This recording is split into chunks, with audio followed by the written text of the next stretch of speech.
again, friends, and welcome back to Grammie's Book Nook. I'm so happy to share this story time with you today. I hope you're having a most fabulous day and you're enjoying some great time with your family.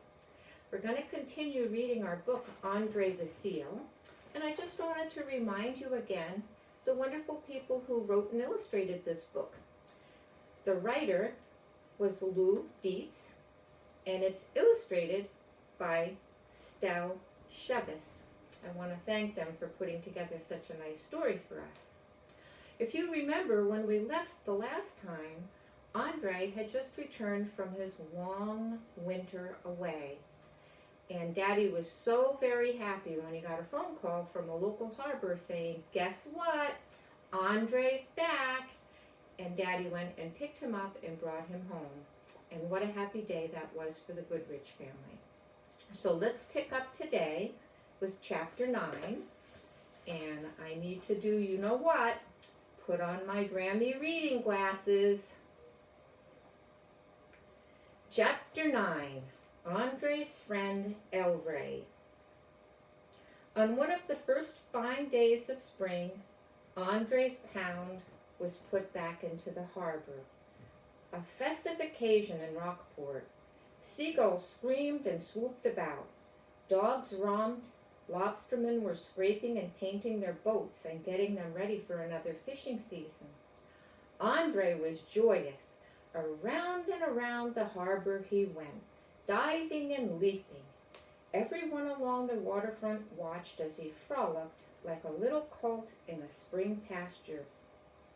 Willingly he shot into his pound, happy to be in his floating home again.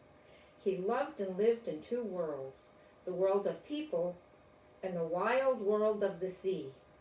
It was the beginning of a wonderful summer. Best of all, he liked Daddy's company in the water. When my father went scuba diving and released Andre from the pound, he didn't even have to call him as a man calls his dog.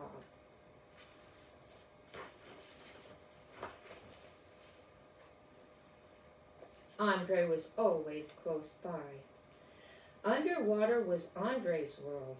Sometimes it seemed that now he thought it was Daddy that needed protection. When another fall rolled around, Daddy decided to put Andre back in the storage shed once again. He disliked doing it, knowing how the seal hated being cooped up. He was in the tank for less than a month, and he was refusing to play, and he wouldn't eat. By early December, it became clear that Andre would languish and die if he was left in the storage shed. Free in the ocean sea, Andre would have to face certain dangers like sharks, or he might be shot by a lobsterman who didn't appreciate fish-eating seals. But Andre would just have to take his chances. Daddy called the newspapers, wanting people to know up and down the coast that Andre would soon be set free. Newspapermen came with their cameras and took pictures as my father lifted Andre out of the tank and set him on the floor. "You're on your own now, Andre," he said. "Get along now." Andre didn't hesitate for an instant. He went humping out of the shed and made a beeline for the water, where he belly-walked into the sea. He went porpoising around the harbor in joyful leaps. He only turned back once. I was there on the shore with my parents. He came toward us just under the water and, facing us, made one last leap and spanked the water. Then a final slap of his hind flippers, and he headed out for the open waters and was gone. We just couldn't imagine what would become of him.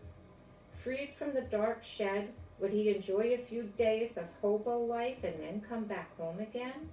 Would he go south to Marblehead and visit his friends there? Perhaps he was gone forever. After a day, Daddy received a phone call from Rockland, where Andre had been seen playing in the harbor. My father drove to Rockland and found Andre in the shallows. Though the harbor was freezing over by then, the seal had found a little cove that was free of ice. When Daddy spoke to Andre, the seal replied with a snort.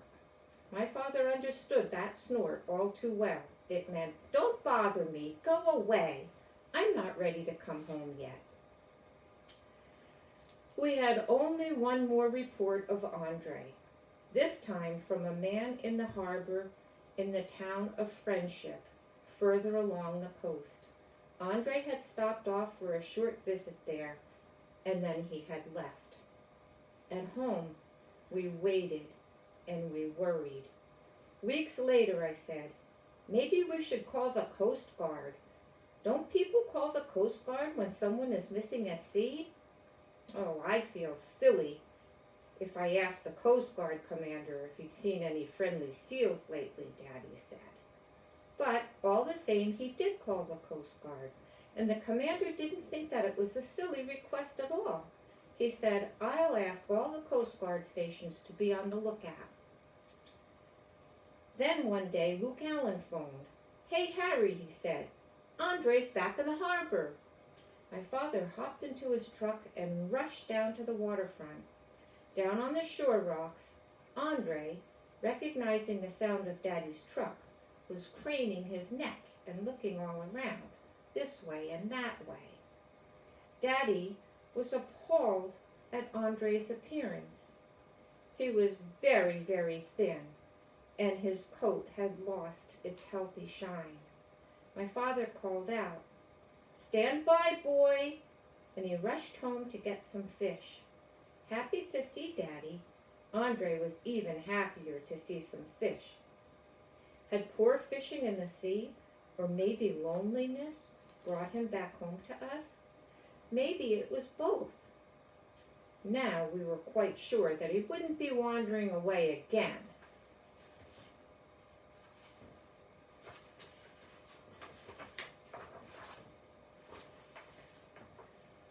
Over the summer, Andre played in the harbor, caught his own food, and he swam along when my father went scuba diving or diving for scallops. But what had seemed like a perfect arrangement for all of us turned out not to be quite so perfect. He was no longer a cute, cuddly pup. Andre, at 4 years old, weighed 150 pounds. He still loved having his belly scratched with an oar, and when fishermen going out to their boats didn't give him a friendly scratch, he took to biting at their oars. One morning, a lobsterman named Dave started out in his dory to take care of his traps. Andre came alongside and began to bother him, and he was being so very pesky. Dave, pushing heavy oars against the wind and the tide, found it a nuisance to have a playful seal grabbing at his oars. Finally, Dave gave up and he had to roll back to the dock. Seeing Daddy, he said irritably, "Look, Harry, you've got to do something about your pesky seal." Right away, Daddy got into Dave's dory and began rowing out into the harbor. Every time Andre grabbed an oar, my father thumped him with it.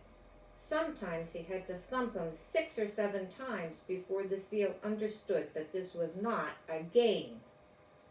There was another problem, too. Andre rested or slept whenever or wherever he felt like it. No one had minded when he was just a small little pup, but now, with his great weight on the gunwales, as he crawled in for his nap, he would often tip the boat so that it would fill up with water. To Andre, apparently, rowboats were meant for seals to snooze in. Certainly, visiting yachtsmen didn't find anything amusing about a seal using their dinghies for his bathtub. In turn, Andre didn't find it amusing to be disturbed from his napping, so he'd simply stubbornly remain in the boat, snorting loudly. Time after time that summer, Daddy was called to the waterfront to remove Andre from someone's rowboat. Daddy didn't quite know how to handle this problem. Of course, when fall came, the yachtsmen would all be gone, and the floats would be hauled up to shore. Andre might even learn to bask on the shore's rocks, the way seals are supposed to do. But Andre didn't like the shore rocks. Instead, he set up winter quarters on Howard Kimball's wharf. Howard was the only man in the harbor who kept fishing year-round. He had a skiff and a wharf crowded with all sorts of things for a seal to sleep on. Ropes, lobster pots, chains, and best of all was Andre's friend, Howard's little boy, Elray, whom he just loved. It didn't take long for the seal to learn what time Elray returned from school. Each afternoon he would be there on Kimball's wharf waiting for his friend to return. It was a good thing that Elray loved Andre too, because the seal could be a pest and a real rascal. For instance, Elray's father caught crabs which he stored in a floating crate.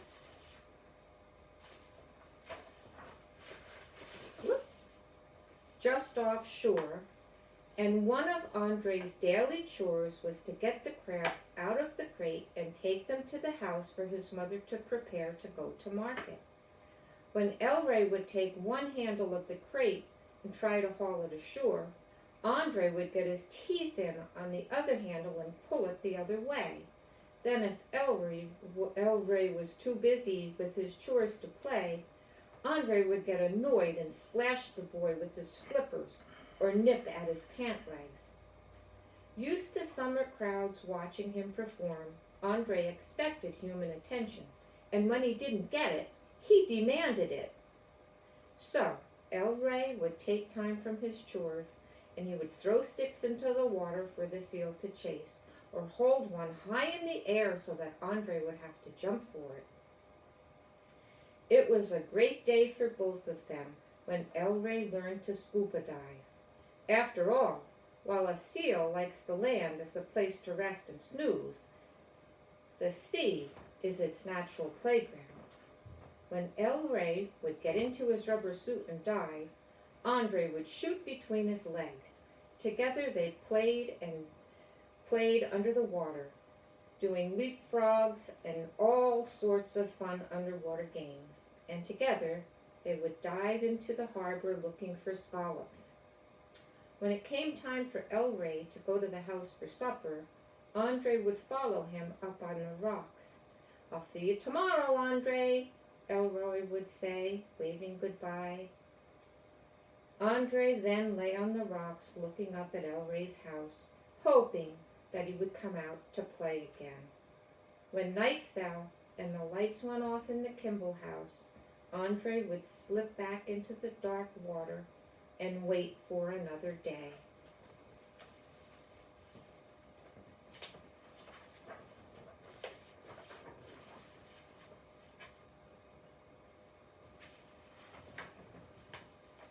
Chapter 10. Well, this is a very good question, and we're going to find some things out here. How smart is a seal? It was bound to happen sooner or later. Though Andre had many friends, a few fussy people doubted that a harbor seal was a great... I'm going to start that again. It was bound to happen sooner or later. Though Andre had many friends, a few fussy people doubted that the harbor was the proper place for a free-living, full-grown seal. One of them was a man rowing his little boy in the harbor on a fine spring day. Suddenly, Andre appeared from nowhere and, leaping up out of the water, gave the boy a big, wet kiss on his cheek. Frightened, the little boy burst into tears. His father went straight to the fishery warden, and he complained that his little boy had been attacked by a seal. A few days later, the warden spoke to Daddy. "Harry," he said, we're going to have to do something about Andre. There was only one thing my father could do. He would have to keep the seal in his floating pen until the fall, when all the boats were hauled up for the winter and there were no little boys left to be kissed. Daddy explained the situation to Elroy as best as he could and ended up by saying, "Sorry, old fellow, but that's just the way it is." By then, Andre was old enough to understand that he was a seal and that people were people. People and seals look at things very differently. He had learned to accept this philosophically. At least, with his gray whiskers and bald head, he had a way of looking very philosophical. But if Andre was going to be confined to his pen all summer, his pen would have to be bigger before another summer rolled in. Of course, we still didn't know how Andre was going to spend his winters. Daddy could only let him out to sea and hope for the best. He waited until November. On a cold, blustery day, he rowed out to the pen and opened the gate. "Okay," he said to Andre, "school is out.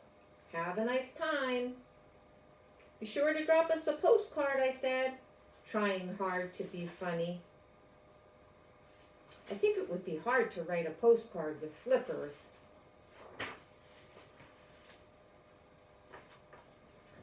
Andre didn't hesitate a bit. He slipped out into the open water. After several quick turns around the harbor, he went off, but not for long. A few days later, he swam back into the harbor looking for us. We could see that he expected to be fed. Was Andre getting lazy? He was quite capable of finding his own fish, but of course, it might be that fish were scarce. While wild harbor seals don't go south with the birds in the winter, they sometimes have to wander a distance looking for food. Maybe Andre thought to himself, "I know where I can get some fish. Those fish he feeds me aren't exactly fresh, but they're certainly better than no fish at all." That winter, even the fishermen were having trouble catching fish in the bay. One of them used to call my father when he had some to spare for Andre, but during that cold winter, he didn't have any to offer. Often, Daddy had to drive 90 miles to Portland to find fish to put in the freezer for Andre. Then, every evening, he had to go down to the waterfront in all kinds of weather with a bucket of thawed fish. Andre's feeding time was at 7 o'clock. And don't think that sly rascal didn't know when it was 7 o'clock. In early winter, it's pitch black at that time of night. When after a cold snap the harbor would freeze over, we were never sure where Andre would find an opening in the ice. One bitter night in January, Andre was nowhere to be seen. It was really spooky and black. It was like a cellar hole down there on the waterfront.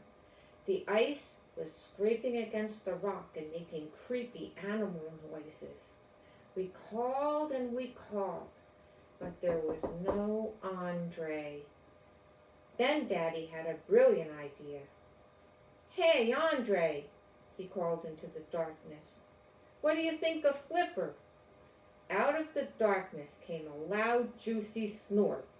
So Andre got his supper that night, and we got home before we froze to death. Some nights were so dark that we couldn't see Andre, even when we had located his hole in the ice. When Daddy would push a fish into the icy water, the unseen Andre would take it from his fingers, and when all the fish were gone, Daddy would say,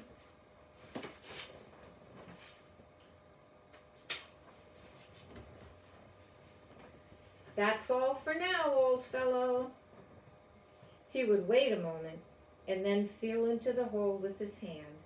Andre would be gone to sea under the ice. The seal never missed his feeding time that winter. Some nights the harbor was frozen all the way out to the open bay.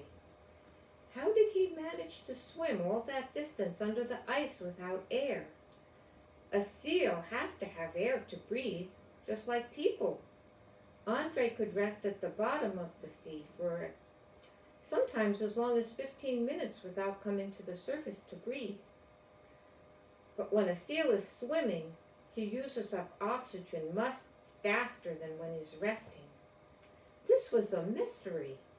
It's a mystery, too, how birds find their way back to their nesting grounds in the spring, and why it is that seagulls can stand for hours on ice floes without getting their feet frozen to the ice.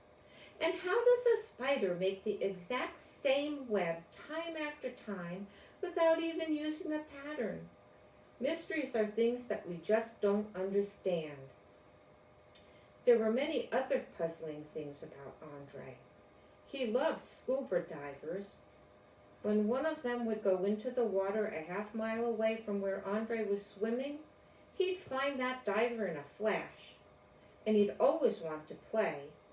Maybe a man in a black rubbery suit looked like and acted like another seal to Andre. One afternoon, Daddy and some friends went in a boat to dive for scallops off Ram's Island.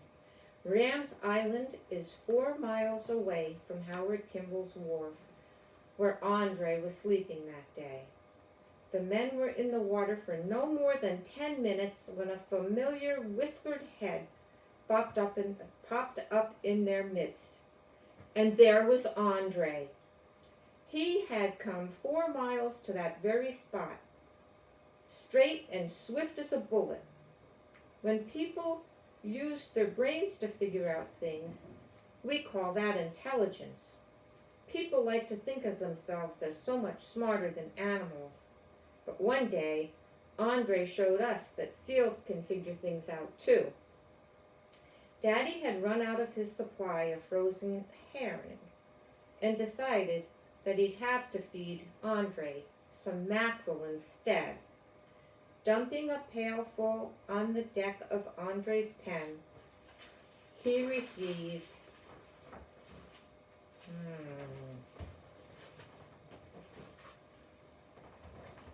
only a disgusted snort for a thanks. "I'm sorry, old fellow," Daddy said, "but mackerel is all we have for today." Andre took the mackerel in his teeth and, ripping it open, slapped it about a bit, and then he pushed it uneaten into the water of his pen and watched it sink to the bottom of the wire cage. Suddenly, his back arched. He slid into the water and came up with a live, flapping harbor pollock. That sounds like a delicious meal for a seal. We didn't know what was going on at first, and when we realized what Andre was doing, we just couldn't believe it. Next, Andre mashed up yet another mackerel and pushed it into the water. In a moment, he went into a dive and came up with a second flapping pollock. The mashed mackerel, it seems, was luring those little harbor fish in through the mesh wire of his cage. Andre was using fish he didn't like to catch fish that he did like. Astonished, I exclaimed, "Look! He's using the mackerel for his fishing bait." Daddy was dumbfounded. He just had nothing to say. He was totally amazed. And I could just imagine Andre thinking disdainlessly, "So, I use bait to catch fish. What's so amazing about that? Do you think I'm stupid or something?" Oh, I think this might be the end of a chapter. It is. Chapter 11, and this is the last chapter we're going to read for today. And then the next time we're going to finish up the book. This chapter is called Trudy. Andre going on 5, was much too heavy to be carried in the house regularly. Though we all visited him often, there were long hours in the summer when he was all alone in his pen. We thought he needed some company. He loved people, thoroughly enjoying the applause of crowds that gathered to watch him from the seawall on summer evenings. Still, he was a harbor seal, and he must have yearned for seal company. Surely he had come upon some other seals on his winter wanderings, but had they accepted him? Did they think he was strange and different, as any seal brought up by people would be? We guessed as much, for sometimes Andre would come home from his winter jaunts with torn flippers and nasty wounds. While sharks are a seal's only enemies in the wild, Andre was really too big now to tempt a shark. Clearly, Andre had tried to make some friends with wild seals, and he had been driven off. If he couldn't find seal company in the ocean, the next best thing would be to bring seal company to him. Best of all, a girl seal. And that's why my father had in his mind that's what had to happen. So he did a little research, and he went to Boothbay Harbor. He knew a man there that kept some seals in a tank at the State Marine Laboratory. Daddy explained his problem. What I'd like, he said, is a rather dumb female seal. There's no such thing as a dumb seal, the man told Daddy. Well, then I'd like a young female seal who isn't too bright. Now that I've trained a smart seal, I want to see what I can do with a seal who isn't so smart. The man said thoughtfully as he looked over the young seals in the tank. That cute little one over there is the easiest to catch. She swims right into the net. So, I think she's got to be the dumbest. And that was how Trudy came to live with Andre. She was a great success, and Andre was delighted with her. When he tried to nuzzle and cuddle her, Trudy would nip Andre playfully, and then the two of them would chase one another round and round in the pen like kids in the schoolyard. Andre would tease little Trudy as big brothers tease little sisters. Sometimes he would manage to steal Trudy's fish at feeding time, but quite soon Trudy was giving as good as she took. Faster in the water than Andre, she would beat Andre to the fish. In fact, very soon, Daddy had to step in to make sure that Andre was getting his fair share of food too. Before a month was out, it was Trudy who was doing the teasing. Daddy had taught Andre to push a beach ball with his nose and toss it into a hoop tacked up at one end of the pen. Trudy would wait until Andre was ready to shoot a basket, and then she would whack it away with her flipper. Andre would try again, only to have his mischievous girlfriend flip the ball away at the last instant. But you can be sure Andre wasn't outwitted for long. He was a very smart seal. He would pretend to ignore the beach ball as it floated in the water. He'd wait until Trudy went for a fish that Daddy tossed into the pen, and then the instant Trudy's back was turned, he would make a dash for the ball and shoot a basket. We all hoped that this great friendship would go on forever. Sadly, it didn't turn out that way. Daddy released Trudy and Andre together when the summer was over, hoping the two friends would stay together and return together. Free in the harbor, however, Trudy looked back just once. She turned to the open sea, and the sea closed over her. Andre returned alone a few days later, and we never saw little Trudy again. Now and again that next year, Daddy would come upon a wild seal in the open bay. who seemed to show a special interest in him. Always he turned his boat away. If Trudy had returned to the open sea and her own kind, it was because that was the way she wanted it. It was best, my father said. It was best we left things that way. So the next time we come back, we'll be starting chapter 12 and we'll be finishing the book. I'm really looking forward to see how this ends, and I know that you are too. So I hope that you're really enjoying this book. I like stories about animals, and I like true stories, so this is a special book for me. Anyway, we've come to a close for our time together today. And as always, we finish with our hand washing song, because that's a very important thing to remember. So is everybody ready? You know what to do. Sleeves up. Get those hands ready for washing. Are you ready? Here we go. We're gonna wash those germs away, strong and healthy every day. I make wise choices so I stay strong. Gonna wash those germs away. We're gonna wash those germs away. Come on, get those fingernails. Strong and healthy every day in the webs. I make wise choices so I stay strong, and I wash those germs away.